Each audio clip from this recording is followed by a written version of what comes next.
Tito Ralde, muy buenos días. No te escucho, no sé si soy yo o estás muteado. Muy buenos días, perdonad. Bueno, hay un par de informaciones y un par de temas que a mí me preocupan esta mañana frente a la locura colectiva. Hemos enseñado esta mañana que el Dow lleva 9 jornadas de caídas, lleva la mayor caída en 46 años, el gráfico que lo veremos ahora marca un movimiento de caída importante frente al Nasdaq que va como Pantani subiendo en el Turbanet, ¿no? Sin cadena. ¿Nos está indicando algo ese movimiento del Dow Jones sobre una posibilidad de que haya un cambio importante en el mercado en 2025? Va a haber un cambio importante en 2025, muy probablemente, pero no es significativo ese movimiento al que haces referencia de ese cambio. El movimiento al que haces referencia es una anomalía, no es habitual verlo, desde luego, y es normal que lo destaquéis, pero es un movimiento que entra dentro de un movimiento alcista global. Suele pasar, bueno, no suele pasar, no es muy frecuente, pero puede pasar. De hecho, hay algo más anómalo todavía, y es que el Nasdaq siempre ha tenido un comportamiento excesivo en muchas ocasiones al alza mientras otros caían. Lo que no es normal es que se produzca esa caída del Dow Jones, que tenéis aquí en pantalla, con un movimiento lateral de muy baja volatilidad en el S&P 500. Eso es lo realmente anómalo. El S&P 500 debería estar descendiendo, aunque fuera con baja volatilidad, pero descendiendo, y se está moviendo lateral. ¿Qué es lo que sucede? Los valores Nasdaq normalmente participan de una naturaleza muy concreta, muy tecnológicos, bueno, ya sabemos cuál es la naturaleza del Nasdaq. En el Dow Jones, aunque esos valores ya tengan cierto peso, lo lógico es que entendamos que son valores de muy gran capitalización y también tienen un gran peso la economía tradicional. Sin embargo, en el S&P 500, que se produce una confluencia de los dos tipos de valores y de una manera muy importante, deberíamos ver algún tipo de nerviosismo. Bueno, pues no hay ninguno. No solamente es que se compensen los unos a los otros, lo cual es normal, sino que debería haber cierta volatilidad y no la hay.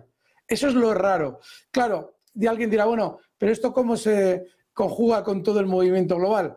Se conjuga de la siguiente manera. Lo normal es que todavía sigamos teniendo una sensación de bonanza global durante un poco más de tiempo. Ahora tenemos el maquillaje de fin de año a la vuelta de la esquina y es probable que lo veamos. No tanto en mercados como el español, que sí veremos rebotes, pero el español ha recortado como el Dow Jones. Fíjate, aquí tenemos la caída del mercado español en los últimos días, es muy parecida a la del Dow Jones. Pero sí que tengamos una sensación de desorientación de qué va a hacer el global del mercado mientras este no se termina de descolgar. Eso es importante. ¿Por qué? Porque hay otros índices europeos también muy importantes, como por ejemplo el DAX, que también se encuentra con muy baja volatilidad, ha tenido una subida espectacular. Hace unas semanas comentábamos que ahí se preveía la convocatoria de elecciones claramente en Alemania, porque estaba subiendo el mercado de una manera anómala. Ya nos anunciaban que iba a haber una moción de confianza. Lo normal es que la perdiera Olaf Scholz y que ya el sistema financiero supiera de antemano que iba a haber elecciones. Por eso se hace subir el mercado alemán de una manera anómala también. Pero ¿qué pasa? La pregunta sería, bueno, ¿pero el mercado se va a girar a la baja ya? Bueno, pues no es probable. ¿Por qué?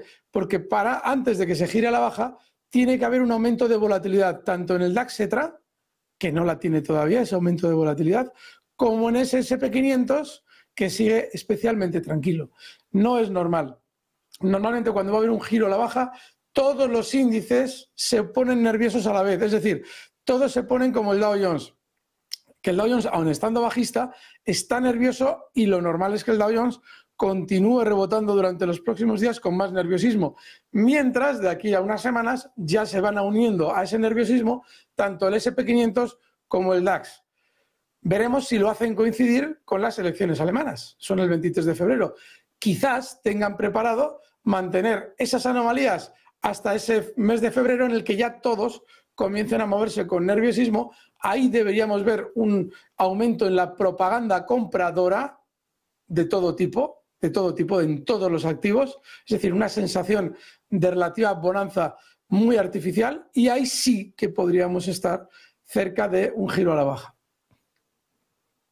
partir de aquí, ¿qué debería esperar el inversor como pistoletazo de salida entonces para 2025? Aparte de elecciones alemanas que ya me estás nombrando, ¿dónde debería mirar o qué debería esperar para decir acaba de llegar el momento? Bien, primero a esas elecciones alemanas. No sabemos si hasta esas elecciones el mercado va a subir o no, pero no sería de extrañar.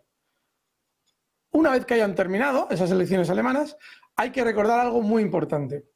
El sistema financiero y el sistema político han preparado un evento que se debe producir entre el final de las elecciones alemanas, o igual antes, pero en principio, si queremos centrarlo mucho, hay que tener en cuenta que ya a partir de terminar las estadounidenses podríamos ver ese evento, ya han terminado las estadounidenses, pero se han alargado hasta las elecciones alemanas, es decir, hay otro adelanto electoral artificial, porque esa coalición que se rompe ahora en Alemania lo hace para convocar elecciones.